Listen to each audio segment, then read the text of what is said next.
परम मंगल, परम पावन, पावन पुनीत अवध धाम में आज हम सब उपस्थित हैं भगवान श्री रामचंद्र जी के जन्म परिक्षेत्र में।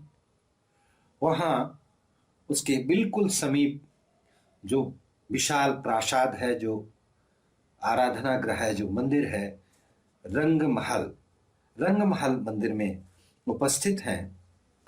रंगमहल मंदिर पूज्य श्री स्वामी सरयू शरण जी महाराज के और संत परंपरा का मंदिर है। यह सखी परंपरा के मंदिर है और इसी में पूजनीय महाराज जी के जो गुरु हुए हैं श्री श्री 1008 अनंत विभूषित बलराम दास जी के और सबसे यशस्वी शिष्य जो आज श्री महंत हैं, परम पूज्य 108 अनंत विभूषित श्री राम शरण दास जी महाराज। आज पूज्य संत श्री राम शरण दास जी महाराज जो रंगमहल के श्री महंत हैं, आज हम सभी उनके सानिध्य में हैं। संपूर्ण विश्व के पुत्र रूप समाज के लिए, भक्त समुदाय के लिए हम पूजनीय महाराज जी से और अयोध्या से संदर्भित कुछ ऐसे जिज्ञासा भरे प्रश्नों को करते हैं। उसकी जिज्ञासा का समाधान करने के लिए पूजनीय महाराज जी हमारे लिए और पाथेय प्रस्तुत करेंगे। तो पूजनीय महाराज जी से और पहले तो हम आपके श्री चरणों में प्रणाम करते हैं। आप संपूर्ण कल्याण के लिए आपने अपना जीवन दिया है। आप बाल ब्रह्मचारी हैं। आपने संपूर्ण अपनी पढ़ाई करने के पश्चात सनातन परंपरा के अनुरूप अपना संपूर्ण जीवन भगवान श्री के समर्पण में, भगवान श्री की सेवा में समर्पित किया है। तो आपको हम हमारे संत होने के नाते हम आपको प्रणाम करते हैं। आपको हमारा व्यासपुर जी को विशेष विशेष आशीर्वाद है, मंगल। अब हम पूज्य महाराज जी से और जो जिज्ञासा करते हैं वो सहज रूप में आप सबकी जिज्ञासा है।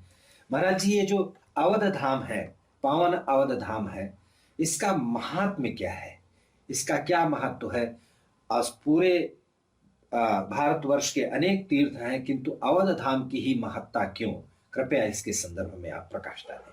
उसे अयोध्या जो है, जहां कभी युद्ध ना हुआ हो, इसी का नाम अयोध्या है। और अयोध्या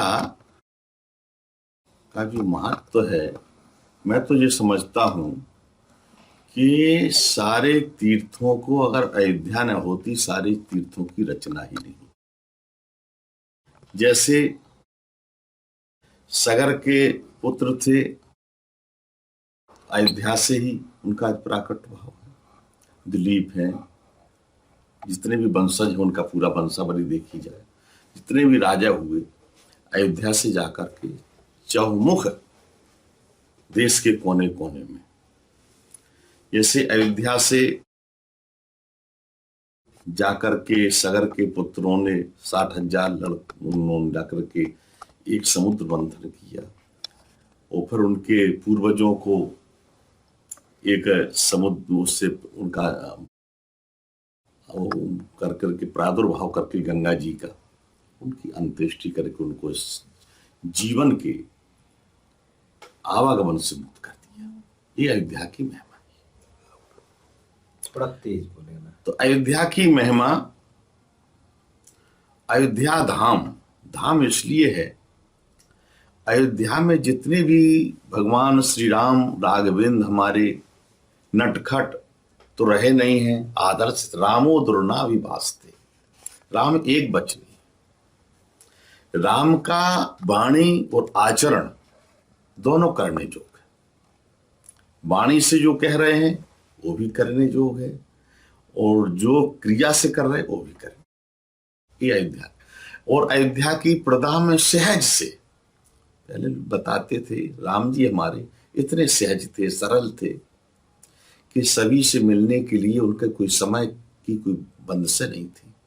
जो भी आ जाता था सहज में मिलने के लिए आतुर रहते थे। ये भी अयोध्या के जितने भी हैं स्थान, हमारी अयोध्या की सीमाएं 3 प्रकार से हैं। एक सीमा जो है पंचकोशी है, दूसरी सीमा 14 कोसी है, तीसरी सीमा 84 कोसी है। और इस 84 कोश में पूरा बंदश से उस बंधा हुआ है। उसी प्रकार हमारे अयोध्या के अंदर जिन जिन स्थानों की महिमा है, हमारे रामलला जहां विराजमान है, महाराज विक्रमादित्य ने उनको बसाया था। विक्रमादित्य जी रामनवमी के पावन पर्व पर यहां आए। उनने सोचा जी अयोध्या कैसे है, समझूंगा मैं अयोध्या क्या है। तो उन्होंने कहा अयोध्या की महिमा में तुमको अपने आप में पता चल जाएगा। अयोध्या की महिमा वो है कि आप सरजू जी किनारे जाइएगा और सरजू जी किनारे बहुत जनसैला उमड़ा रहेगा और एक काला घोड़े पर बैठ करके कोई आएगा और सरजू स्नान करे और श्वेत हो जाए, वो मान लेना वो अयोध्या है, वो अयोध्या है। कहा कैसे? वह महाराज प्रयागराज है। प्रयागराज में जो प्राणी जाकर के जितने भी वहां पर प्राणी अपने पाप जो भी ढोता है, जिस प्रकार की क्रिया होती हो, तो उनके ऊपर जो कालमा चढ़ जाता है वो हमारी अयोध्या में आकर के सरजू स्नान करते हैं। वो किस समय करते हैं? जब जब राम जन्म श्रुति गावे, जब जब राम जन्म श्रुति गावे, तीरथ सकल जहां चल जा। जब राम जी का जन्म हमारे प्रभु का हुआ, परमात्मा का हुआ, अकल ब्रह्मांड नायक का हुआ, चराचर ब्रह्म का, तो यहां समस्त तीर्थ आकर के अयोध्या में किसी न किसी वेश में आकर के बैठे सुरसर करें विचार, बैठे सुरसर करें विचार। सब लोग बैठ गए और विचार करने लगे कब राम का जन्म होगा, कब राम का जन्म। सरजू जी के तट पर चारों तरफ जनसैलाब उमड़ा हुआ है। लोग अपने अपने तबला ढपली बजा करके राम नाम ध्वन कर रहे हैं, मस्ती से आनंदित होकर के। जब वो अश्व पर सवार होकर के आए और वहां पर स्नान किया, सफेद हो गए। महाराज विक्रमादित्य आप तो काले होकर के आए थे सफेद के। कहा आप जानते हो ये क्या है? ये नदी नहीं है, सरजू मां साक्षात बह रही है।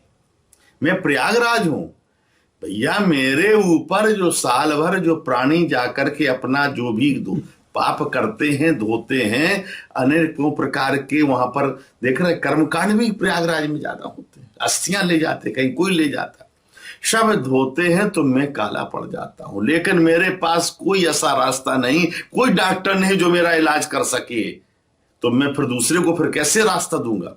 तो मैं फिर पता चला मुझे कि सरजू जी ही इसके लिए सबसे बड़ा विकल्प है। मेरे पाप को धोने की क्षमता मत सरजू। वहां से प्रयागराज आए और यहां पर स्नान करें। स्नान करने पर सफेद घोड़ा सफेद अपने हो गए। तो विक्रमादित्य जी ने कहा जी अयोध्या है। कहां? ये अयोध्या है जहां कहीं युद्ध नहीं होता। युद्ध होते ही राम जी ने अपनी यात्रा तय कर ली देश की, समाज को सुधारने के लिए। और समाज को सुधारने के लिए उनने बहुत ही कई रास्ते अपनाए। तो अयोध्या में भगवान राम का जन्म हुआ है। कैसे जन्म हुआ है?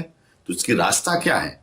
तो एक मां गौ को दिया गया उनके लिए। गौ माता ने कहा गया ये गौ जहां जाएगी वहां अपनी क्रिया करेगी, कीड़ा करेगी। उस कीड़ा से उस स्थान का नाम उसी प्रकार रख दिया जाए।